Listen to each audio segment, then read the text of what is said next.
Hello friends, in this session we will be talking about combination of solids and finding out area and volume of those solids. So what do we understand by combination of solids? When two or more solids are combined together to form another solid, the solid so formed is a combination of solids. Now its surface area and volume can be calculated using the formula for the basic 3D figure. So we don't have any separate formulas for finding out the area and volume of the combination of solids. We'll just use those same formulas which we have for the basic 3D figures, and we'll see how we use them for finding out the area and volume of the combination of solids. So let's take an example. Now this is one shape which is this is one solid which gets formed by a combination of a cuboid and a cube. So this is the boundary. You can say this is the combined solid that we get.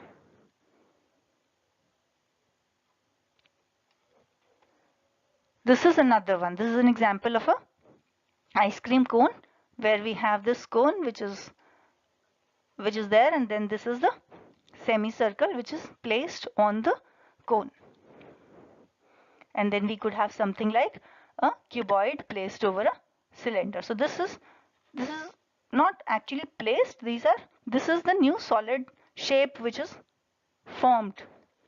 This is how it is looking like. So we need to find out the surface area and volume of this. Now we'll see how do we do that.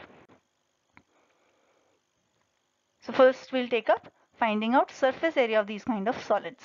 Now it is important to note that the surface area of combination solid is not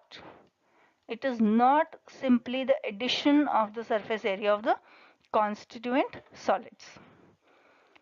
While calculating the surface area of combination solid, it is important to note that some surface which is common to the constituent solids, or the surface of one constituent solid which is covered by the other constituent solid, disappears from the combination solid. So that has to be subtracted from the total surface area of the constituent solids. We'll just see how. Say we have this shape where we have a cuboid and a cube placed over the cuboid.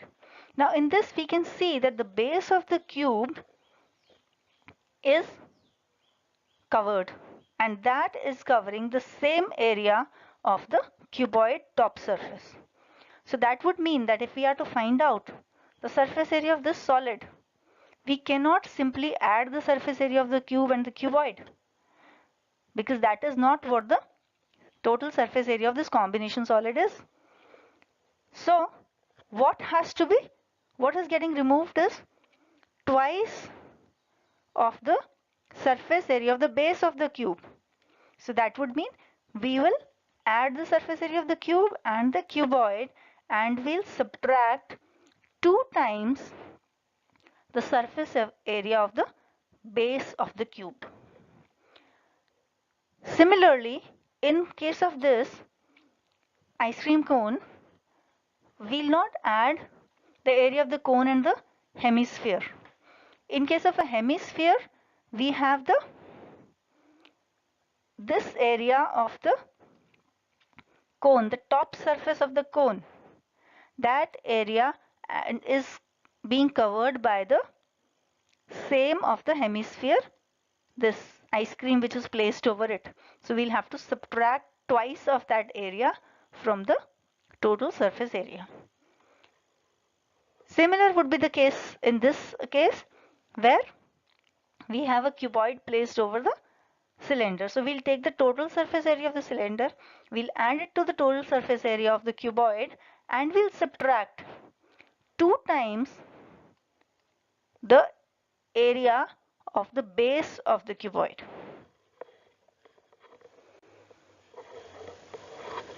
Now let's see what happens to the volume of the combination of solids.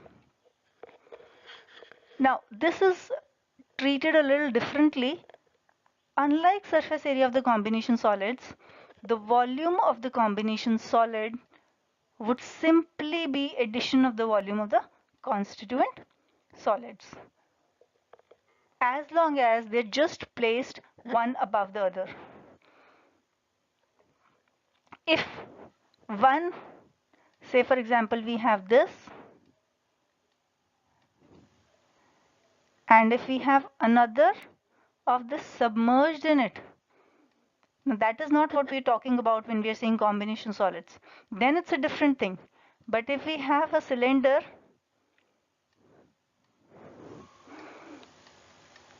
and a smaller cylinder placed over the bigger cylinder, now the volume would be simple addition of the volume of the two cylinders.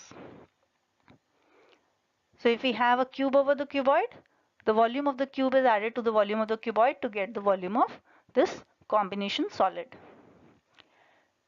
Same would be the case here, volume of hemisphere added to the volume of cone. Again, volume of cuboid added to the volume of cylinder gives you the volume of this combination solid. So friends, now let's understand this with the help of an example problem. So we need to find out the surface area and volume of this shape, this solid. The bigger cuboid is of the dimension 5 by 6 by 8 centimeter and the cube is of the dimension 4 centimeter side. Now we know surface area of the solid is equal to surface area of the cuboid plus the surface area of cube minus 2 times the surface area of one face of the cube. So this becomes the surface area of the cuboid we know is 2 times of 5 multiplied by 6 plus 6 multiplied by 8 plus 5 multiplied by 8 plus the surface area of the cube is 6 times of 4 multiplied by 4 minus 2 times the surface area of one face of the cube, which is 4 by 4. Now this comes out to be 236 plus 96 minus 32, which is 300 centimeters square. Now this is the area of the combination solid. Now let's look at the volume. Volume of the solid is just the addition of volume of the cube and that of cuboid. So volume of the cuboid is 5 into 6 into 8 plus volume of the cube is 4 cube, and we just add them to get the volume of the solid, which is 240 plus 64, and that comes out to be 304 centimeter cube. So let's look at another example. If three cylinders of radius r centimeter and height h centimeter are placed vertically such that the curved surface of each touches the curved surface of the other two tangentially, then we need to find the volume of airspace left between the three cylinders. So we are saying we have placed the cylinders like this. So we have these two cylinders and we have this cylinder placed like this. So this is the top view if we see how the cylinders are placed. So we have these three cylinders whose curved surface of each, this is the curved surface, touches the curved surface of the other two tangentially. So these two places, it is touching the other two curved surface of the other two cylinders. Similarly for this one we have this and this. For this one we have this and this. So we have each one of them touching the other two tangentially. Now we need to find out the volume of air space left between the three cylinders.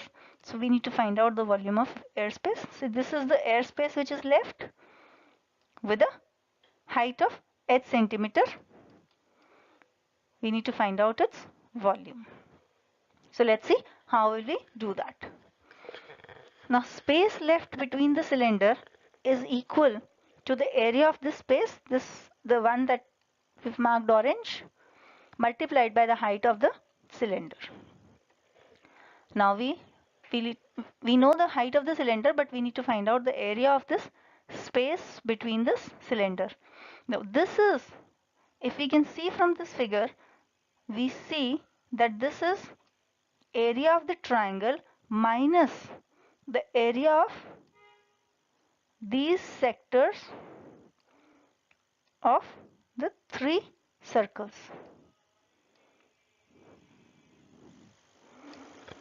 Right?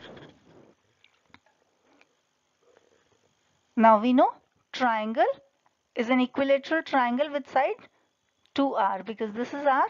The radius of each of the cylinder was r. So this each side becomes 2r. So area of the triangle we know is root 3 by 4 into 2r whole square, which becomes root 3 r square. So that is the area of the triangle. Area of the sectors is 3 multiplied by, because we have 3 such sectors, so we multiplied by 3 and area for each sector is 60 by 360. Why 60 by 360? Because the angle of an equilateral triangle we know is 60. So we know that area of the sector is given by the angle of that sector divided by the total, which is 360 angle, multiplied by the total area of the circle, which is pi r square. So this gives us pi r square by 2. So area of the space, air space, becomes root 3 r square minus pi r square by 2. So r square we've taken out. So it becomes root 3 minus pi by 2 into r square. Now volume of the space will be, volume of the air will be root 3 by minus pi by 2 into r square into h. So this is the volume of the space which is left between the three cylinders. Friends, I hope you enjoyed the session. If you find it useful, please like it and share it with your friends. You can visit us at our Cool Smart Learning website and post your queries there. And please subscribe to the Cool Smart Learning channel for getting updates on the new sessions. Thank you.